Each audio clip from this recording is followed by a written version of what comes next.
Punto 2 del bloque 1. La protohistoria, compuesta por colonizaciones y pueblos prerromanos. ¿Por qué a esa etapa entre la Edad del Bronce y la llegada de Roma a España, a la península ibérica, se le llama protohistoria? Porque no podemos hablar ya de prehistoria, lógicamente, porque hay presencia de pueblos históricos con la escritura, con civilización, con navegación de alta mar, etc. en la península, pero tampoco podemos hablar de historia plena, porque la mayor parte de la península continúa en una edad del bronce. Por tanto, es una época en la que esas dos épocas, esos dos grandes tiempos de la edad del bronce y la historia se entremezclan, pero la historia no logra todavía sustituir a la prehistoria. Eso ocurrirá la entrada de lleno en la historia plena en la península ibérica con la conquista por parte de Roma, que se producirá ya casi en el cambio de milenio. Pues bien, la protohistoria es un puntito muy breve de este tema. Básicamente esto se dirime en un par de preguntas cortas, pero es bueno que no tengamos ese hueco a la hora del discurso histórico. Primero, las colonizaciones. Colonizar significa fundar un asentamiento humano en un pueblo, en un territorio que no es el tuyo, el originario.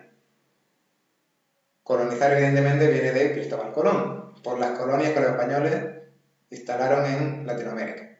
Pero bueno, ¿qué pueblos colonizadores vienen a la España de la Edad del Bronce y la sitúan ya en la protohistoria? Muy brevemente, los fenicios. Los fenicios son un pueblo que viene de los actuales Israel y Palestina, un pueblo navegante y comerciante, que básicamente van a venir a la costa sur meridional de la península, toda esta zona de aquí, la costa mediterráneo sur, van a fundar factorías comerciales como Gadir, la actual Cádiz, Malaca, la actual Málaga, Abdera, actual Adra, y Sexi, actual Almuñécar. Ellos fundan factorías comerciales. ¿Qué significa factoría comercial? Básicamente, los fenicios son un pueblo comercial, no guerrero, y por tanto lo que fundan son como pequeñas cabezas de playa desde las cuales poder negociar con los indígenas a cambio de sus materias primas y con esas materias primas llevárselas a su territorio. Sobre todo lo que los fenicios negocian y sacan de la península ibérica son metales preciosos y salazones. ¿Qué es salazones? Pescado salado. Hay unos caladeros riquísimos en torno al estrecho de Gibraltar. Los fenicios compran ese pescado a los indígenas y lo salan para comercializarlo a larga distancia porque se conserva así muchísimo mejor. Por tanto, la colonización fenicia, que es la primera en el tiempo, básicamente busca pequeñas factorías comerciales. Por eso ocupan muy poquito territorio en puntos clave para su explotación económica. La segunda colonización, muy poquito después. Fenicios, siglo VIII a.C., griegos, siglo VII a.C. Los griegos se instalan en la costa noreste. ¿Por qué? Porque las colonizaciones griegas llegan hasta aquí, desde el sur de Italia y la actual Marsella, en Francia. Por tanto, la zona más cercana que pueden ocupar los griegos, sin presencia histórica de los fenicios, es el noreste. Básicamente, dos grandes colonias. Ampurias, que ellos llaman Emporion, y lo que ellos llaman Rode, que es la actual ciudad de Rosa, en Tarragona. El modelo colonizador de los griegos es muy distinto al de los fenicios. Ellos no buscan factorías comerciales, sino colonias agrícolas. ¿Qué significa esto? Vienen aquí no para comerciar con los indígenas, sino para aprovecharse de la fertilidad de los campos españoles. Grecia es un país pequeño y montañoso, cuyos campos no son capaces de alimentar a la población griega. Por tanto, tienen que fundar colonias agrícolas para conseguir cereal en el Mar Negro, en el sur de Italia y en el noreste español. Ni los fenicios ni los griegos conquistan grandes zonas territorios de la península. Solo puntitos clave para obtener lo que buscan aquí. Luego, tendríamos aquí la cultura.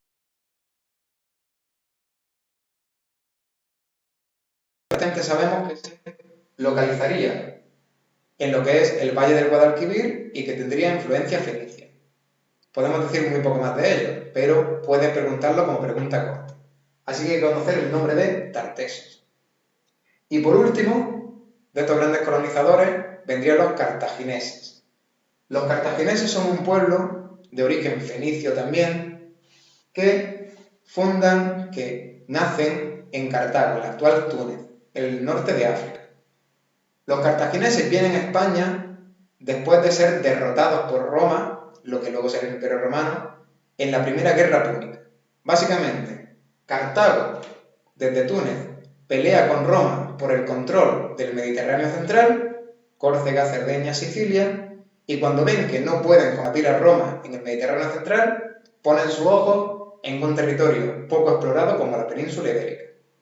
Los cartagineses van a venir a la península ibérica y ellos sí van a iniciar una gran conquista. Van a conquistar toda la zona antiguamente fenicia, la tartésica y la griega.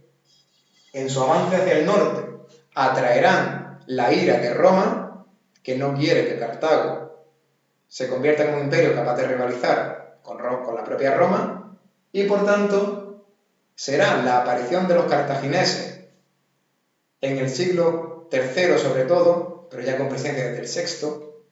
En el siglo III los cartagineses intentan conquistar buena parte de la península ibérica, sobre todo la costera, la más rica y civilizada, y la respuesta defensiva de Roma es lo que introduce de verdad al primer pueblo plenamente histórico, que es Roma, en la península ibérica.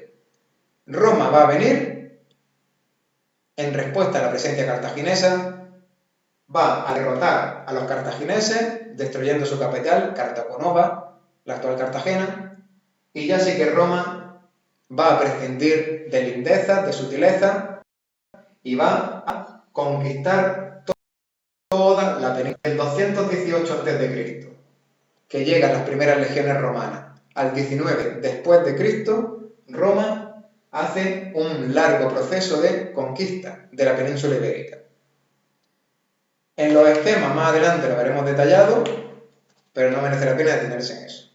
Por tanto, los pueblos colonizadores, estos cuatro, principalmente en selectividad pueden preguntar la preguntita corta de Tartesos o, en general, quiénes fueron los pueblos colonizadores, y pondríamos fenicios, griegos y cartagineses. Esto en cuanto a la protohistoria desde el punto de vista de los pueblos históricos. Pero, ¿quién vive en la península ibérica? Los indígenas, los antiguos Homo sapiens de la Edad del Bronce, mientras todo esto ocurre en sus costas. ¿Quiénes son esos indígenas que contactan y se aculturan de los pueblos históricos?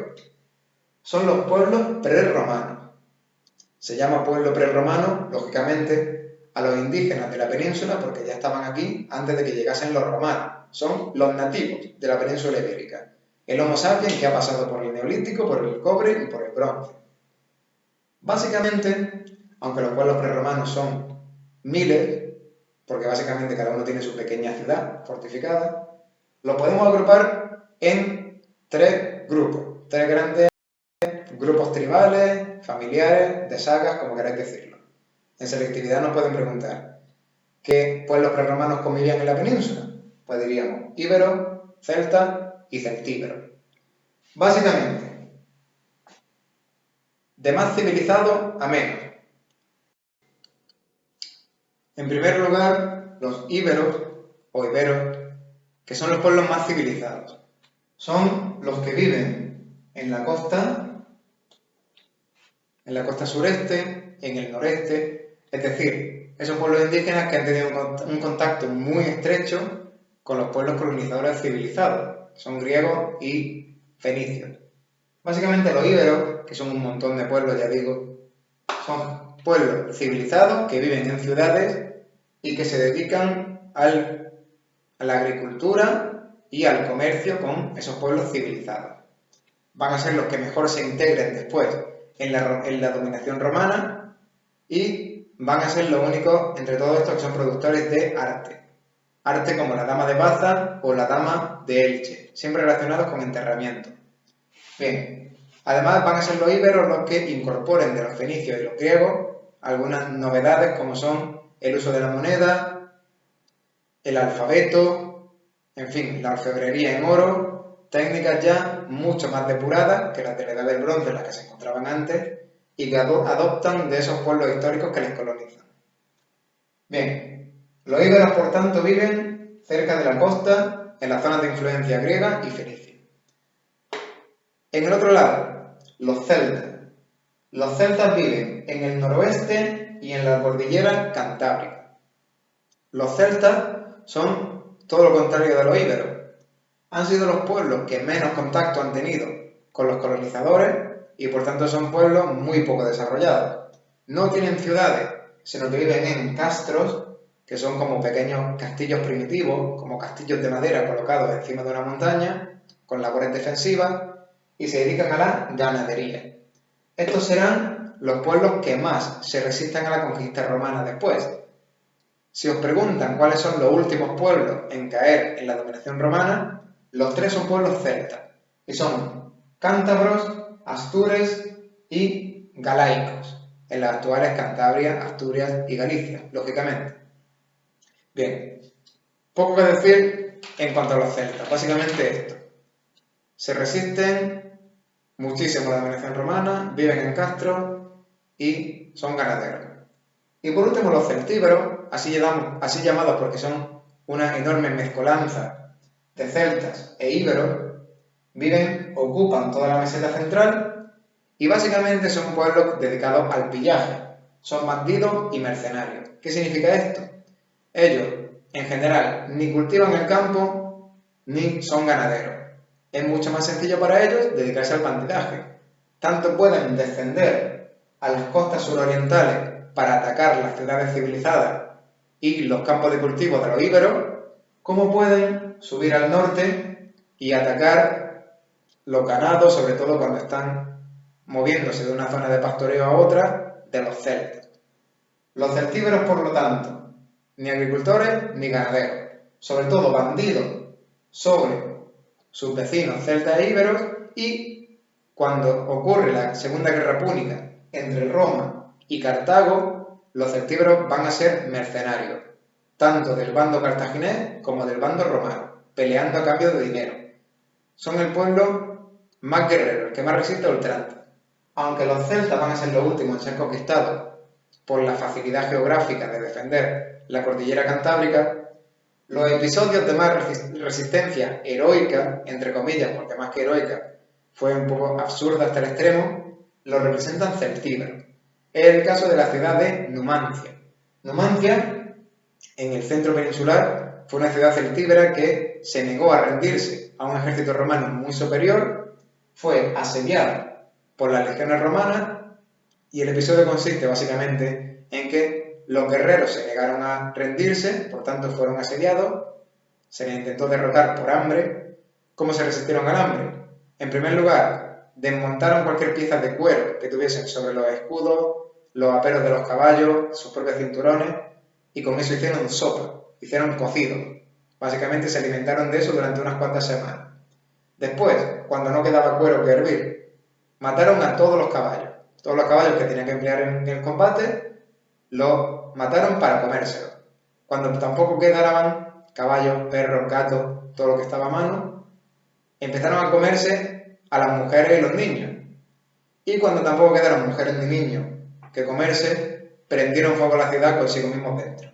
Por tanto, el episodio de Numancia da una idea de la resistencia a ultranza de los celtíberos, un pueblo eminentemente guerrero que vive siempre del pillaje sobre los agricultores íberos y sobre los ganaderos celtas, y que básicamente se dedican a combatir a muerte, y los que, con episodios como ese, no se resisten a la dominación romana.